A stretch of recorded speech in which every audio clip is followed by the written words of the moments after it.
পাঁচ শ্রেণীর মানুষকে আল্লাহ মাফ করেন না। এক নাম্বার মুশরিক, প্রতিনিয়ত যারা শিরিক করবে এমন মুশরিকদেরকে যিনি মাফ করবেন না, ক্ষমা করবেন না, তিনি কে? দুই নম্বরে মুশাহিন, হিংসুকদেরকে আল্লাহ মাফ করবে না। যাদের দিলের ভিতরে শুধু হিংসার হিংসা, আল্লাহ পাক তাদেরকে মাফ করবে না। আজকের রজনীতে সবাই মাফ পাবে, হিংসুক মাফ পাবে না। হিংসা থেকে যদি বাঁচতে চান, আরেকজনের ভালো দেখে আপনি তার জন্য হিংসা না করে দোয়া করতে থাকেন, ফলশ্রুতিতে যিনি আপনাকে সম পরিমাণের চাইতে অনেক বেশি দান করে দিবেন, তিনি কে? আজকে একটা মুবারক সময় আমরা আছি। একদিকে জুমাবার, জুমআবারের অত্যন্ত মুবারক বরকতপূর্ণ সময়, যেই সময় আল্লাহর কাছে দোয়াগুলা কবুল হয়, ঠিক এমন একটা মুহূর্ত এখন আমাদের মাঝ দিয়ে পার হয়ে যাচ্ছে। অন্যদিকে রমাদানের একেবারে পূর্বক্ষণে আজকে লাইলাতুন নিসফে মিন শাবান, এরকম বরকতপূর্ণ একটা রজনী আমরা পাব, যে রজনীতে আল্লাহ রাব্বুল আলামিন অসংখ্য গোলামদেরকে মাফ করে দিবেন। কে মাপ পাচ্ছি, কে মাপ পাচ্ছি না, বুঝার জন্য খুব বেশি দূরে যাওয়া লাগে না। হাদিসগুলো পড়লে দেখা যায় আল্লাহ তাআলা যাদেরকে মাফ করবেন, যে লোকটা যত বিনয়ী হবে সে তত বেশি, তত তাড়াতাড়ি আল্লাহর কাছে মাফ পেয়ে যাবে। সুবহানাল্লাহ। যত বেশি আপনি বিনয়ী হয়ে আল্লাহর দিকে তাওবা করে ফিরে আসবেন, আল্লাহ তত তাড়াতাড়ি আপনার উপরে খুশি হয়ে যাবে। এমন একটা রাত, এই রাতে যদি আপনি ঘুমাও থাকেন, শুধু যদি নিয়ত করেন যে আমি আমার নিজের জীবনকে পরিশুদ্ধ করব, নামাজ পড়তাম না, নামাজি হব, অন্যায় অবিচার করতাম সব ছেড়ে দিলাম, শিরিক করতাম সবগুলো ভুলে গেলাম, আর জীবনে শিরকের দিকে যাব না, পিতামাতার অবাধ্যাচরণ করব না, অন্যায়ের দিকে হাঁটব না, আল্লাহ নামাজ পড়ার জন্য দৃঢ়প্রত্যয়ী হয়ে গেলাম, নিয়ত যদি করে ফেলতে পারেন মন থেকে, অবশ্যই যিনি মাফ করে দিবেন তিনি কে? পাঁচ শ্রেণীর মানুষকে আল্লাহ মাফ করেন না। এক নাম্বার মুশরিক, প্রতিনিয়ত যারা শিরিক করবে এমন মুশরিকদেরকে যিনি মাফ করবেন না, ক্ষমা করবেন না, তিনি কে? দুই নম্বরে মুশাহিন, হিংসুকদেরকে আল্লাহ মাফ করবে না। যাদের দিলের ভিতরে শুধু হিংসার হিংসা, আল্লাহ পাক তাদেরকে মাফ করবে না। আজকের রজনীতে সবাই মাফ পাবে, হিংসুক মাফ পাবে না। হিংসা থেকে যদি বাঁচতে চান, আরেকজনের ভালো দেখে আপনি তার জন্য হিংসা না করে দোয়া করতে থাকেন, ফলশ্রুতিতে যিনি আপনাকে সম পরিমাণের চাইতে অনেক বেশি দান করে দিবেন, তিনি কে?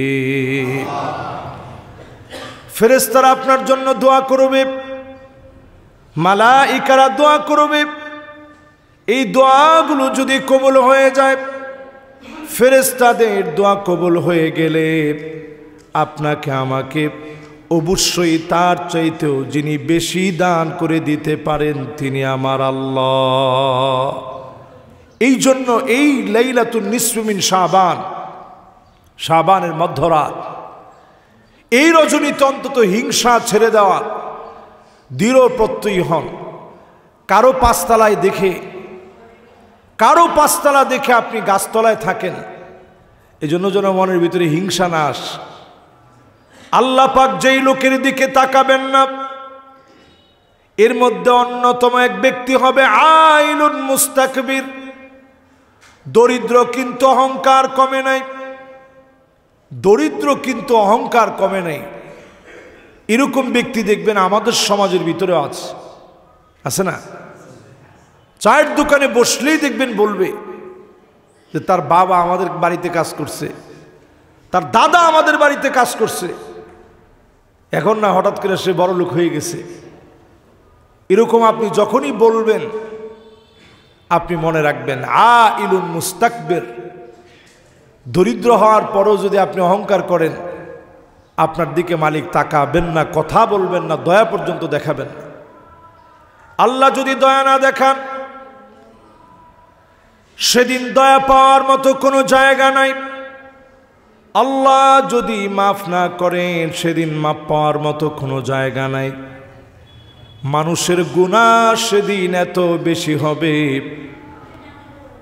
গুনাহগুলো হয়ে যাবে এত বেশি, মাদ্দাল বাসর, দৃষ্টি যত দূর পর্যন্ত যাবে মানুষ তাকায় দেখবে সব তার গুনাহ দিয়ে ভরা।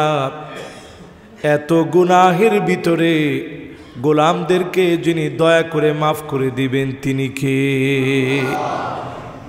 এই জন্য এই লাইলাতুন নিসফে মিন শাবানে নিয়ত করে ফেলেন, শিরকের সাথে যাদের সম্পর্ক আছে, আমাদের সমাজের ভিতরে শিরকের কোনো শেষ নেই, এবং শিরকটা বস্তুত এত মারাত্মক, নবী আলাইহিস সালাতু ওয়াস সালাম ইরশাদ করেছেন শিরকটা কত ভয়াবহ। নবীজি বলেন আখফা মিন দাবিবিন নামল, একটা ক্ষুদ্র ছোট্ট পিপিলিকা অন্ধকার কোন রজনীতে ছোট্ট কালো একটা পিঁপড়া কালো একটা পাহাড়ের মধ্যে যদি বসে থাকে, এর উপরে পা পড়া যেমন সহজ, শিরকের মধ্যে ডুব দেওয়া এর চেয়ে বেশি সহজ। যে কোনো মুহূর্তে মানুষ শিরকের মধ্যে পড়ে যেতে পারে। আমরা কথায় কথায় বলি ভালো থাকবেন ভাই, দেখা হবে, আরেকটু আগ বাড়ায় অনেকে চরম বেয়াদবির পর্যায়ে বলি ভালো থাকবেন ভালো রাখবেন। আচ্ছা বলেন তো দেখি, ভালো থাকার রাখার কোনো ইখতিয়ার আপনাকে দেওয়া হয়েছে? কয়েকবার একটু স্লো মোশন হইলে আপনি ভালো থাকবেন আর ভালো রাখবেন কোথায় যায় চিন্তা করেন। তাহলে আপনি কেমনে ভালো থাকবেন আর ভালো রাখবেন? আমরা অনুষ্ঠান করে অনেক সময় বলি আবার দেখা হবে, কথা হবে। দেখারও কোনো সুযোগ নাই, কথা হওয়ারও কোনো সুযোগ নেই যদি আল্লাহ না করান। জীবনের সব বিষয় বলার সময় ইনশাআল্লাহ বলবেন, আল্লাহর দিকে কথাগুলা ছেড়ে দিবেন, আল্লাহ রাব্বুল আলামিনের কাছে চাবেন। সাহাবায়ে কেরামের জুতার ফিতা ছিঁড়ে গেলে, উটের দড়ি পর্যন্ত হারায় গেলে আল্লাহর কাছে শরণাপন্ন হতেন, আল্লাহর কাছে চাইতেন। সব জিনিস আল্লাহর কাছে চান, ছোট থেকে বড় সব বিষয়গুলো আল্লাহকে বলেন। এর লাভ হলো আল্লাহর কাছে যখন আপনি বলবেন তৎক্ষণাৎ হয়তো কবুল হয় নাই, জীবদ্দশায় হয়তো আপনি পান নাই, আখিরাতে সব দোয়ার ফলাফল যিনি দান করে দিবেন তিনি কে? সব আল্লাহর কাছে বলতে থাকেন, শিরিক থেকে বাঁচার চেষ্টা করেন।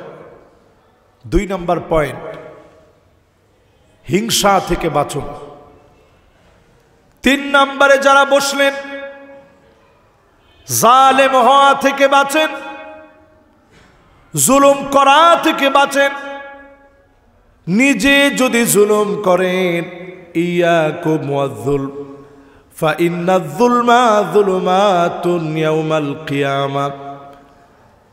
আল্লাহ পাকের হাবিব বললেন যুলুমাতুন ইয়াউমাল কিয়ামাহ। আপনি জুলুম করছেন দুনিয়ার জীবনে একটা, আল্লাহ পাক জুলুমাত বললেন আল্লাহর হাবিব। এর মানে হলো একটা জুলুমের জবাব একটা দিয়ে আল্লাহ দিবে না, হাজার রকমের জবাব পেতে হবে।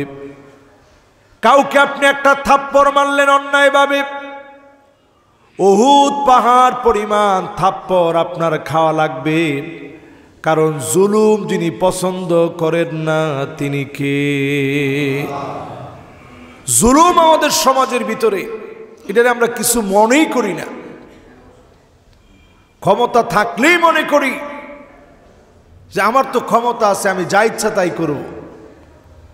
সাদাবাজি করার অনেকে মনে করে এটা তো আমার ব্যবসা। আপনি এখানে ধরেন একটা বিল্ডিং বানাবেন, চাঁদাবাজ ফোনটা দেয় কেমনে যে আপনি একলা ব্যবসা করবেন, এটা কি হয়? আমার ভাগটা আপনি পাঠিয়ে দেন। তা আপনি যে ভাগটা নিলেন, কিছুদিন পরে আপনি হায়াতে থাকলে দেখবেন কিডনি ড্যামেজ হয়ে গেছে, ডায়ালিসিস লাগতেছে, হার্ট অ্যাটাক হয়েছে, ব্রেন স্ট্রোক হয়েছে। দুনিয়াতে কোনো জালেমদেরকে যিনি ছেড়ে দেন না তিনি কে? এই রাত্রিতে জালেমদের কোনো মাফ হবে না।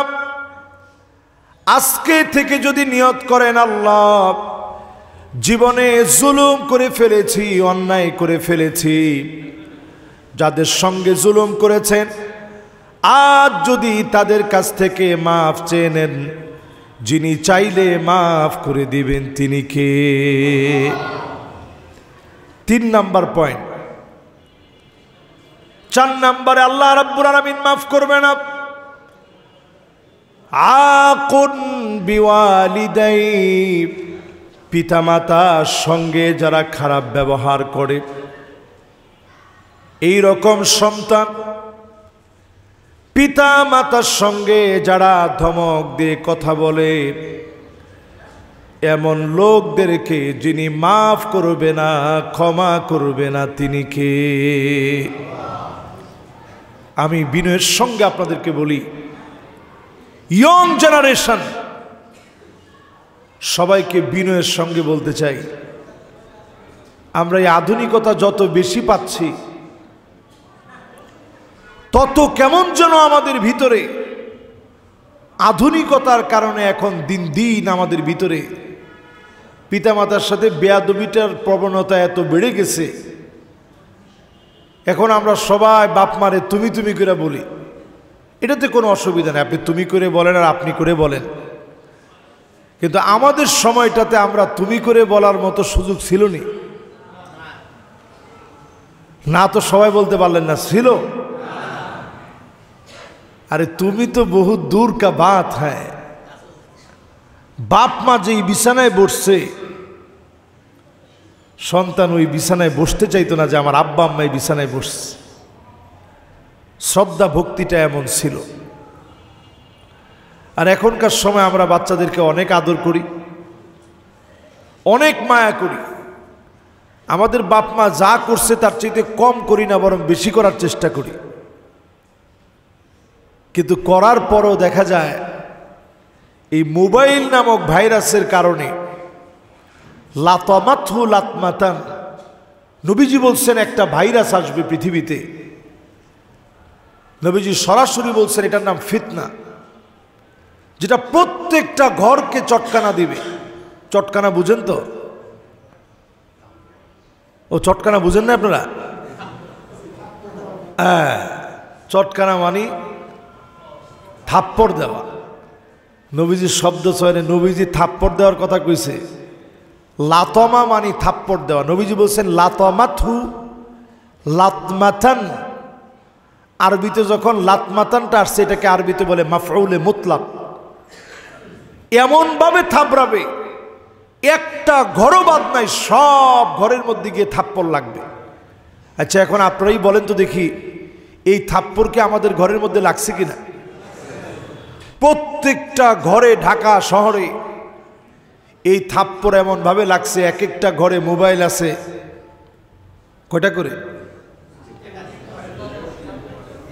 একজনে কইছে 5টা 10টা, এত বেশিও আছে। একজনের সাথে মোবাইল থাকে কয়টা, একটু হিসাব করে।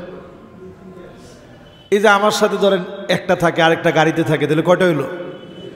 আমার কাছে তো 2টা প্রতিনিয়ত থাপড়াইতেছে। এরপরে ঘরের কি খবর? তো সাহাবায়ে কেরাম তো এই জিনিস আগে কোনোদিন শুনে নাই। বলছে নবী, এই দুহাইমা ফিতনাটা থাবড়াবে, এরপরে কি হবে? নবীজি বলছে এরপরেই দাজ্জাল আসবে। বিয়াউমিন হাদা আও গাদিন, ওই দিন দাজ্জাল আসবে অথবা পরের দিন আসবে। তো দিনটা নবীজি যখন বলে, এটা দিনটা কতক্ষণ? এমন হইতে পারে 1000 বছর পরে, এমন হইতে পারে 500 বছর পরে, এমন হইতে পারে 100 বছর পরে। নবীজি আমাদেরকে বুঝাই দিলেন খুবই অল্প সময়ের ভিতরে দাজ্জাল আসবে। এখন আপনি এই যে এআই প্রযুক্তি, অ্যালগরিদম সহ যা আছে, সমস্ত প্রযুক্তিগুলো আপনি বিচার করে দেখেন, আপনার প্রাইভেসি বলতে কিছু নাই। আমি নিজের চোখে দেখেছি, ওই দিন একটু বুকের মধ্যে ব্যথা হচ্ছে, আমি বলতেছি এমনি মোবাইলের সামনে, এমনি যে বুকটা ব্যথা হচ্ছে, কি খাওয়া যেতে পারে, এমনি কথা বলতেছি, মোবাইল চালাচ্ছি, বলতেছি। একটু পরে দেখি যত অ্যাড আছে সব অ্যাড আসতেছে যে বুক ব্যথা হইলে এটা খান, বুক ব্যথা হইলে ওইটা খান। আমি তো অবাক হয়ে গেলাম, কিরে এতদিন তো একটা বারের জন্যেও বুক ব্যথা হইলে কি খাইতে হবে এটা তো আসে নাই, এখন আসতেছে কেন? তার মানে চিন্তা করেন, সমস্ত বিষয়গুলো সব নিয়ন্ত্রিত হচ্ছে। যত দামি মোবাইল, নিয়ন্ত্রণটা তত বেশি না কম? তত স্ট্রংভাবে নিয়ন্ত্রণ হচ্ছে। প্রাইভেসি বলতে এখন কিছু নাই। ঠিক যেই সময়ে প্রাইভেসি বলতে কিছু নাই, সমস্ত জায়গায় যখন আমাদের কথাগুলো চলে যাচ্ছে, ঠিক সেই সময় আমরা মনে করি মা বাপ বুঝবে কি? মা বাপরে আমরা মূল্যায়ন করতে শিখি না। আজকের রজনীতে আল্লাহর কাছে সবাই মাপ পাবে। মা বাপের অবাধ্যাচারণ করে এমন সন্তান আজকে মাপ পাবে না। এই জন্য আজকে অন্তত বাসায় গিয়ে মা বাপের কাছে মাফ চাবেন। এটার ভিতরে কোনো লজ্জা নাই, পরম তৃপ্তি আর সুখ আছে। আপনি বইলা দেখেন যে আম্মা মাফ করে দিন, আব্বা মাফ করে দিন, দেখবেন মা বাপ আপনার মাথায় হাত দিয়ে বলবে, বাজান তুই কি কোনো সময় আমার সাথে ভুল করতে পারিস? তোর সাথে কি আমার জিন্দেগিতে কোনোদিন রাগ থাকতে পারে? মা বাপ তো এমন। আমি যখন আম্মারে বলে আম্মা দোয়া করেন, আব্বা পাশ থেকে এমনি বলে যাও বাজান দোয়া করতেছি। আমি কিন্তু এখন আব্বারে বলি নাই যে আব্বা আপনি দোয়াটা করেন। আমি সাথে সাথে চিন্তা করি যে মা বাপ কিরকম। এরপরে আমি সাথী আব্বারে বলে আব্বা আপনিও দোয়া করেন, না বাজান যাও, আমি তো দোয়া করবো আগেই কইছি। এই হচ্ছে মা বাপ। সেই মা বাপকে যদি আপনি কষ্ট দেন, আপনি জেনে রাখবেন অনেক বড় ডিগ্রি আপনার হতে পারে, অনেক মেধাবী আপনি ছোটকাল থেকে, জীবনের কোনো না কোনো জায়গায় আপনি ধরা খেয়ে যাবেন, কারণ আপনার মা বাপ আপনার উপরে কষ্ট পেয়েছে। কষ্ট যদি নাও পায়, মৌখিকভাবে মা বাপ কখনো বদদোয়া দিতে হয় না। আপনি কোনো একটা কিছু বলছেন, মনের ভিতরে একটু হালকা বাড়ি লাগছে যে আমার ছেলে আমার এটা বলতে পারলো, দিনরাত পরিশ্রম করি এই সন্তানদের জন্য, মনের ভিতরে শুধু এতটুকু দাগ কাটছে। আপনি লিখে রাখেন, মা বাপ বেজার না হইলেও যিনি বেজার হয়ে গেছেন তিনি কে? এই জন্য খবরদার মা বাপরে কষ্ট দিয়ে না। লাইলাতুন নিসফি মিন শাবান, আল্লাহর কাছে মাফ নাই ওই বান্দার যে মা বাপের সাথে বেয়াদবি করে। রমজান মাসেও তার মাফ নাই, কদরের রাত্রিতেও তার মাফ নাই। মা বাপ যদি মাফ না করে, তাহলে চিন্তা করেন এই জায়গাটা কত দামি। বুঝবেন সেদিন যেদিন হারায় যাবে, বুঝবেন সেদিন যেদিন হারায় যাবে। যতদিন মা বাপ আছে সম্মান সূচক ব্যবহার করবেন। প্রিয় ভাইয়েরা আমার, এরপর 4 নম্বরে মুদমিনুল খামর, বিভিন্ন নেশাজাত দ্রব্যাদির সঙ্গে যাদের সম্পর্ক আছে। দিন দিন আমার দেশে নেশাজাত দ্রব্যাদি বেড়ে যাচ্ছে। এই নেশার সঙ্গে যাদের সম্পর্ক আছে, এগুলো একটা একটা করে সব বাদ দিয়ে দেন। যদি একদিনে না পারেন, একটু কমায় আনেন। 1 সপ্তাহে অনেকটা কমান, 2 সপ্তাহে একেবারে কমের দিকে চলে যান, 3 সপ্তাহের দিকে দেখবেন আপনার তেমন আর মনই চাচ্ছে না। আপনি সিগারেট বলেন, আপনি যদি নিয়ত করে ফেলেন যে আমি এটা খাবো না, ছেড়ে দিব, ডিটারমাইন্ড হন, দেখবেন ইনশাআল্লাহ আল্লাহ তাআলা সহজ করে দিবে। এরপরে আপনার কাছে 3 সপ্তাহ পরে মনে হবে যে আমি এটা খাইতাম নাকি। এইভাবে করে যদি একটা একটা করে আপনি ছেড়ে দেন, এই রজনীতে নিয়ত করেন যে আল্লাহ আমি আর এগুলা খাবো না, সাইপাস যা খেতাম সব বাদ। যদি নিয়ত করেন দেখবেন আল্লাহ কেমন আদর করে আপনারা মাফ করে। 5 নম্বরে আল্লাহ তাআলা এই রজনীতে মাফ করবে না ওই গোলামকে, যেই মানুষটা দুনিয়ার জীবনে আল্লাহ রাব্বুল আলামিনের গোলাম হয়ে জমিনের ভিতরে আল্লাহ রাব্বুল আলামিনের খেয়ে পড়ে দুনিয়ার জীবনে শিরিক করছে, হিংসা করছে, জুলুম করছে, পিতামাতার অবাধ্যাচরণ করছে।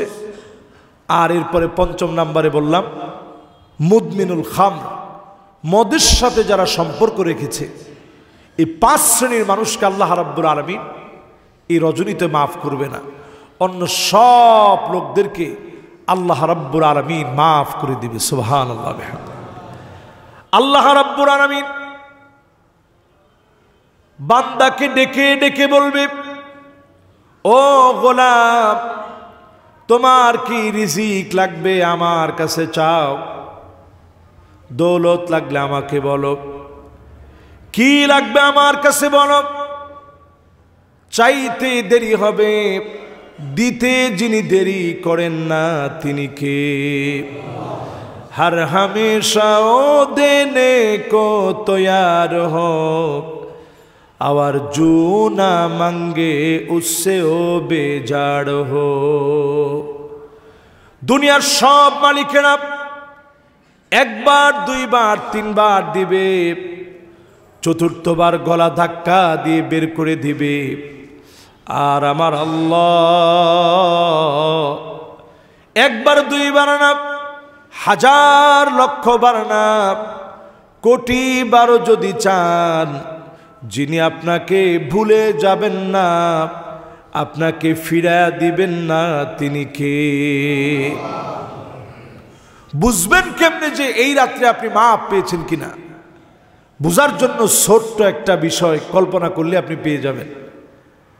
যারা সারা রাত নামাজ পড়লেন, জায় নামাজ নিয়ে এই মসজিদ থেকে ওই মসজিদে গেলেন, পকেটের ভিতরে টাকা নিয়ে বের হলেন, বাইরে দাঁড়ানো গরিবদেরকে দান করলেন, এরপরে বিভিন্ন কবর জিয়ারত করতে গেলেন, সব কিছু করার পরে পরের দিন ফজরের নামাজ আর পড়েন নাই। এই রকম লোকদেরকে যিনি মাফ করেন নাই তিনি কে?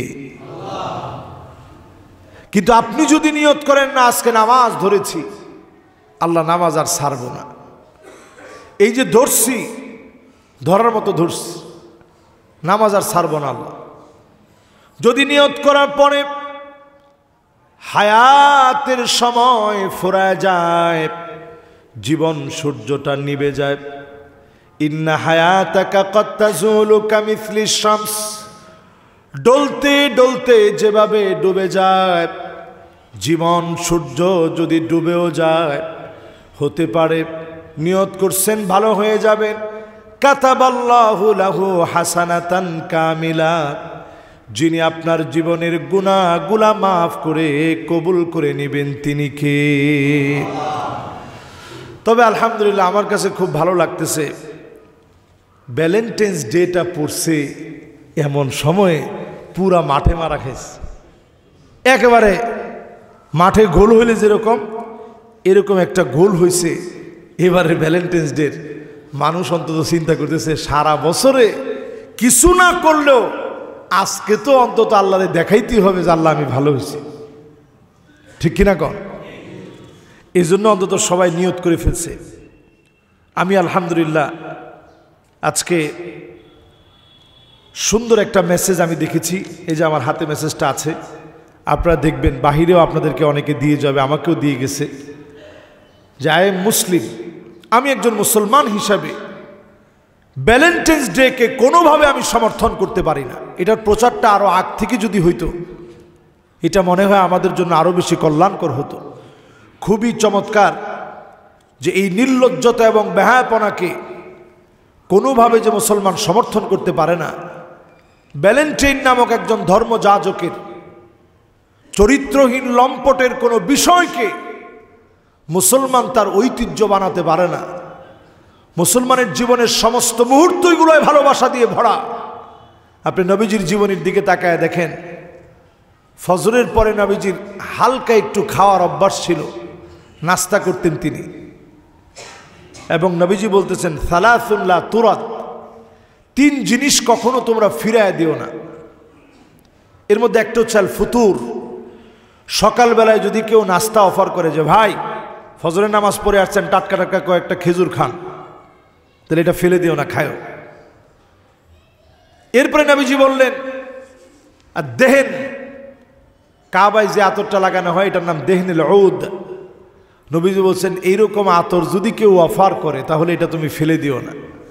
এজন্য আমি যেই হাদিয়াতে সবচেয়ে বেশি খুশি হই ওটার নাম হচ্ছে আতর। এর মধ্যে সবচেয়ে বেশি যে আতরে খুশি হই ওটার নাম দেহনিল উদ।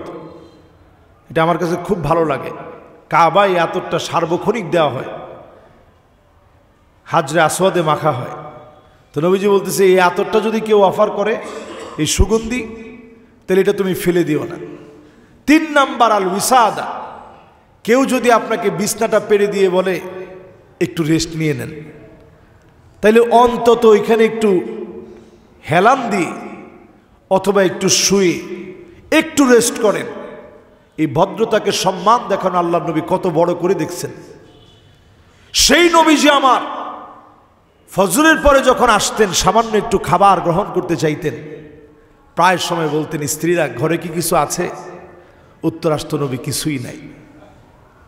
নবীজি বলতেন যাও আমি রোজা রেখে ফেললাম, সাহারি করে নাই, এক ডোক পানি খেতে পারে নাই। নবীজি বলতেন যাও রোজা রেখে ফেললাম। স্ত্রীরা একবারের জন্য বলে নাই নবী কেমন করে আপনি বললেন, ঘরে কি কিছু আছে, কি আনছেন আপনি? একদিন আম্মা জানরা এই কথাটা নবীজিরে বলেন। তাহলে চিন্তা করেন ভালোবাসা কারে কয়। ঘরের ভিতরে এসে নিজে সালাম দিতেন, নিজের জুতাটা নিজে পরিষ্কার করতেন, জামা কাপড়গুলা নিজে ধৌত করতেন। ফাকান্নাসা রাসূলুল্লাহ, আমার রসুল নিজেই নিজের ঘরটা ঝাড়ু দিতেন। আমার রসুল নিজে স্ত্রীদেরকে তরকারি কেটে দিতেন। এর নাম যদি মহব্বত না হয়, মহব্বত কোন জিনিসের নাম? নবীজি নিজে আগে সালাম দিতেন, স্ত্রীদের চোখে পানি দেখলে নিজ হাতে চোখের পানিটা মুছে দিতেন। আপনি জীবনে কয়দিন স্ত্রীর চোখের পানি মুছে দিচ্ছেন? আপনি ভ্যালেন্টাইন্স ডে পালন করেন। অধিকাংশ যুবক যুবতী ভ্যালেন্টাইন্স ডে যারা পালন করে এরা অবিবাহিত, এবং এই সম্পর্ক সম্পূর্ণরূপে ইসলামে হারাম হারাম হারাম। জিনার পথকে উন্মোচন করে। এই পথে যারা যায়, জিনার পথ সহজ হয়ে যায়, শয়তান আপনার নিকটতম বন্ধু হয়ে যায়। এই জন্য আমার যুবকদেরকে বলবো আল্লাহর হস্তে ওই দিকে আর যায় না। পৃথিবীর সময় দিন দিন ফুরায় আসছে, মুসলমানদের নেতৃত্বের সময় আসতেছে। যুবকদেরকে ব্যতিক্রম যদি না হয়, কেমন করে বিজয় বিপ্লব আমাদের আসবে? এই বিজয় বিপ্লবের জন্য আমাদের ব্যতিক্রম হওয়া লাগবে। সুতরাং আমাদের ভালোবাসা জীবনের পড়তে পড়তে, স্ত্রীদের সঙ্গে ভালোবাসা জীবনের পড়তে পড়তে, স্ত্রীরা যখন অসুস্থ থাকতেন নবীজি তাকায় দেখতেন কোন জায়গায় আম্মাজান ঠোঁট লাগায় পান করতেছে, ওই জায়গায় ঠোঁট লাগায় আমার নবীজি পান করতেন। সুবহানাল্লাহ, কি ভালোবাসা ছিল। নবীজি রাত্রে ঘুরতে বের হতেন, উটনি একদিন বের হইছে, নবীজি 2টা উট ছিল, একটার নাম কসওয়ার, একটার নাম আদবা। এক উট অনেক পিছে পড়ে গেছে, যেটা সাউদা রাদিয়াল্লাহু তাআলা আনহা যে উটের মধ্যে চড়ছেন। তা আম্মাজান আয়েশা এই যে কান্না শুরু করছে, নবীজি আয়েশা নিজ হাতে কান্নাটা মুছে দিয়ে বলছে কি কান্নার কারণ কি? কি উট দিছেন? এই উট তো আমার অনেক পিছে পড়ে গেছে, আমি তো গল্প করতে পারিনি, এই জন্য কাঁদতেছি। নবীজি বললেন ঠিক আছে, চোখের পানি মুছে দিলাম, যত লাগে এখন তুমি আমার সাথে গল্প করো। সুবহানাল্লাহ। এই চরিত্রগুলো আপনি একটু বিচার করে দেখেন। তরকারি কেটে দিতেন, রহমাতুল্লিল আলামিন। সুখের দিনের সঙ্গী, দুঃখের দিনের সঙ্গী, এমন অনেক দিন গেছে আম্মাজানদের এক পেয়ালা দুধ পর্যন্ত পায় নাই, পান করবে এতটুকু দুধ পর্যন্ত পায়নি। যখন এক পেয়ালা দুধ আসছে, নবীজি বলছে আগে আহলে সুফার অধিবাসীদেরকে ডাকো। সব সাহাবীদেরকে ডাকা হইল যারা মসজিদে নববীতে থাকে। সবাই পান করছে। পান করার পরে ওই বরকতি দুধ সবাই খেয়ে আম্মা জানরা খেয়েছে, এরপরেও বরকত শেষ হয় নাই। সুবহানাল্লাহ। সম্মানিত হাজরিন, নবীর জীবনী থেকে যতগুলো কথা আজকে আপনাদেরকে বললাম, আল্লাহ রাব্বুল আলামিন এই কথাগুলোর উপরে আমাকে আপনাদের সবাইকে আমল করার তৌফিক দান করুক, পরে না আমিন। অনেক দিন আপনাদের সাথে পথ চলা, সুদীর্ঘ 11টা বৎসর আপনাদের সাথে এই মসজিদে আমি ছিলাম, এখনও আপনাদের সামনেই আছি। সুদীর্ঘ 11টা বৎসরে আমি যদি আমার কোনো বক্তব্যে, আমার কোনো কথায় এক্সট্রিম লেভেলে কথা বলতে গিয়ে আমার অযোগ্যতার কারণে, আমার ইলমের ঘাটতির কারণে, আমলের ঘাটতির কারণে, কোনো নুকসানিয়াতের কারণে যদি আমি কথা বলতে গিয়ে আপনাদেরকে কষ্ট দিয়ে থাকি, মেহেরবানি করে আপনারা আমারে মাফ করে দিবেন। নবীজি সাল্লাল্লাহু আলাইহি সাল্লাম উনি দুনিয়া থেকে চলে যাওয়ার আগে, বিদায় নেওয়ার আগে সাহাবায়ে কেরামদেরকে নিয়ে বসছেন এবং নবীজি বলতেছিলেন, তোমাদের কারো উপরে যদি সামান্য কোনো জুলুম করে থাকি, ফালইয়াকতাস মিন্নি ক্বাবলাল কিসাস ইয়াউমাল কিয়ামাহ, আল্লাহর আদালতে বিচারের আগে তোমরা আমার বিচার করো। কারো উপরে যদি কোনো জুলুম করে থাকি, মান কানাত মিন কিবালি মাজলামা, সামান্য জুলুম যদি কারো উপরে করে থাকি তাহলে আমার বিচার করো, কিসাস নাও। আমিও আজকে আপনাদেরকে বলতে চাই, সুদীর্ঘ 11টা বৎসর জুমা পড়াতে গিয়ে কোনো কথায় অথবা কোনো আচরণে যদি আপনাদেরকে আমি কষ্ট দিয়ে থাকি, আমি আল্লাহর হস্তে আপনাদের কাছে মাফ চাই। আপনারা আমারে ক্ষমা করে দিয়েন। ইনশাআল্লাহ আপনাদের এখানে আল্লাহ তাআলার মেহেরবানিতে ইনশাআল্লাহ আমার সময় সুযোগ অনুযায়ী যখন আমি সময় পাব, কোনো লাইলাতুল কদরে হয়তো আপনাদের সাথে মাঝে মাঝে যদি সুযোগ পাই, একটু মিলিত হলাম, বিভিন্ন সময় মাঝে মাঝে আপনাদেরকে দেখতে আসলাম, এইভাবে ইনশাআল্লাহ মাঝে মাঝেই আপনাদের সাথে মিলিত হতে চাই। এই সুন্দর সুসম্পর্ক শুধুমাত্র যেন দুনিয়ার জন্য না, আল্লাহ রাব্বুল আলামিন আমাদের এই চেহারাগুলো, এই মানুষগুলোকে, আল্লাহর গোলামদেরকে দুনিয়ার জীবনে আমরা যেমন ভালোবাসায় আবদ্ধ ছিলাম, আমি কত ওয়াজের ভিতরে যে এই জুমার বয়ানে যে আমি বলছি, আল্লাহর কাছে এই ভালোবাসা যে কত দামি, কিয়ামতের দিন আল্লাহ বলবে, কোথায় তোমরা যারা একে অপরকে আমার জন্য ভালোবেসেছিলে? এই যে আপনাদের ভালোবাসা, মনের আবেগ, অনুভূতি, এটা শুধুমাত্র আল্লাহ রাব্বুল আলামিনের জন্যে। আল্লাহ পাক সেদিন এটাকে এত বড় বানায় দিবে, আল্লাহ বলবে, কোথায় তোমরা? আজকে কোনো ছায়া নাই, শুধু আমার ছায়া ব্যতীত কোনো ছায়া নাই। কামিকদারি মিলিন, সূর্য 1 মাইল দূরত্বে থাকবে। চিন্তা করেন এত দূরে সূর্য, তা কত কঠিন। 1 মাইল দূরে যদি সূর্য চলে আসে কি অবস্থা হবে সেদিন? মানুষ শুধু ঘামতে থাকবে, ঘামতে থাকবে।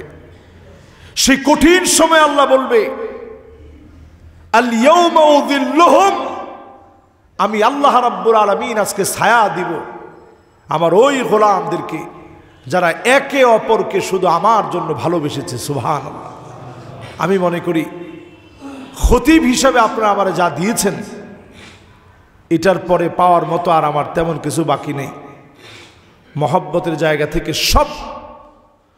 সর্বোচ্চ আপনারা আমারে দিয়েছেন, আলহামদুলিল্লাহ।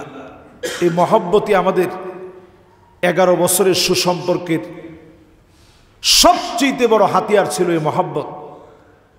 এই মহব্বতের দাবি থেকে আপনাদেরকে বলি, ইনশাআল্লাহ আপনি যতদিন বাঁচবেন আমার জন্য যেমন দোয়া করবেন, আমি আপনাদের জন্য দোয়া করব।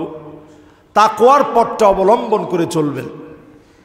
নাসিহার জীবনে তেমন নসিহার প্রয়োজন হয় না। ইমাম শাফি রাহিমাহুল্লাহ তাআলা বলছেন, মান আরাদাল ওয়াদা ফাল মাউতু ইয়াকফি। বেশি নসিহত জীবনে লাগে না। কেউ যদি মনে করে আমার মরতে হবে, এর চাইতে বড় ওয়াজ আর হতে পারে না। আজকে বিদায়ী খুতবায় আপনাদের এখানে বলতে চাই, সর্বশেষ নসিহত, আমাকে মরতে হবে, আল্লাহর সামনে দাঁড়াতে হবে। এই বুঝ নিয়ে যেন আমরা দুনিয়ার জীবনে চলতে পারি। আল্লাহ রাব্বুল আলামিন আমাদেরকে তৌফিক দান করুক, পড়ে না আমিন। আল্লাহ রাব্বুল আলামিন সুদীর্ঘ সময়ের সমস্ত নুকসানিয়াতগুলোকে আল্লাহ তাআলা মাফ করে দিক, পড়ে না আমিন। আমাদের সম্মানিত সেক্রেটারি সাহেব, তিনি ইনশাল্লাহ কথা বলবেন। আপনারা খাস করে সবসময় আমার জন্য দোয়া করবেন। ওয়া আখিরু দাওয়ানা আনিল হামদুলিল্লাহি রাব্বিল আলামিন। ওয়াসসালামু আলাইকুম ওয়া রাহমাতুল্লাহি ওয়া বারাকাতুহু।